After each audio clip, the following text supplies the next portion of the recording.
Okay, so why I moved to Southeast Asia in my 40s rather than waiting until I was in my 60s like most people do.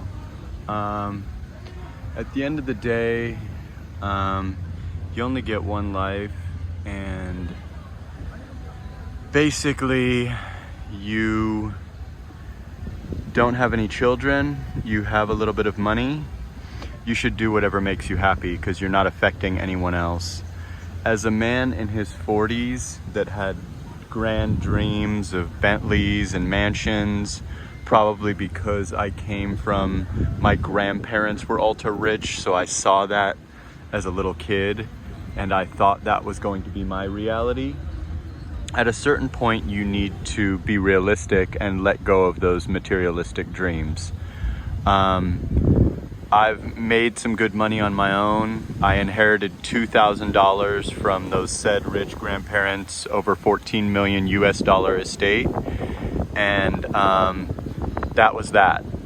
That was what I got. I was promised a Rolls Royce, and I was promised a $300,000 to start a limousine company when I was in my 20s, and that never materialized, and I ended up with 2,000 US dollars. So at the end of the day, you got to do what you can. I had some good years. I made some good money at one point. I realized that you got to let go of your dreams at a certain point, and that a 1,600 square foot house and a 10,000 square foot house is not that much different. It is what it is. So if you don't have any children, you're not hurting anyone by traveling. You're not hurting anyone by really anything that you do. As long as you're not self-destructing, you might be hurting your parents or your sister or brother or uncles or something, but yeah, you're really not hurting anyone. At this point, I am basically survived by my dad and my sister, and as much as they thought this was a weird thought to do what I did, it is what it is. I did what I did, and if I'm miserable in the United States, change it. If you have the money to do it and you're a man, change it. If you don't have young children that you're abandoning. If you do, don't do it. You got to stick in there. See, if you have a family, you need to grind it out and work until proper retirement age to make sure that you set those children up with a house. You set them up with some bucks to survive onto. America's very expensive, but if you don't have any children, where is your money going to when you die? The state of California or Nevada or the United States government? You don't have any next of kin.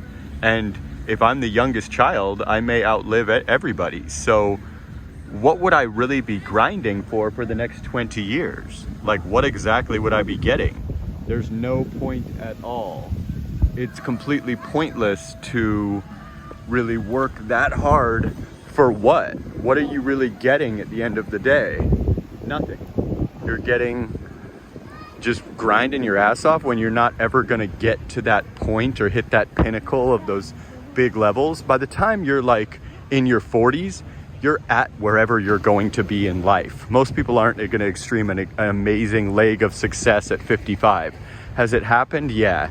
Is it probable? Definitely not.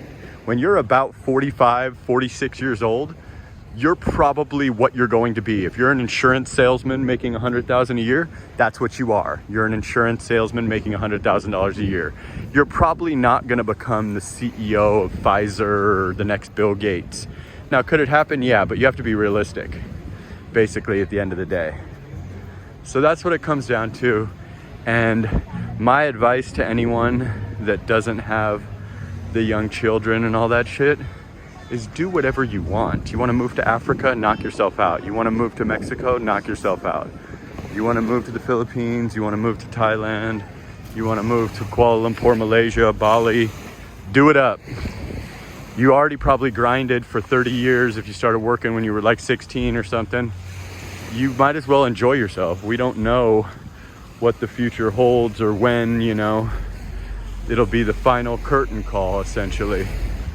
So at the end of the day, you might as well enjoy yourself rather than doing what everyone taught you. Oh, get married,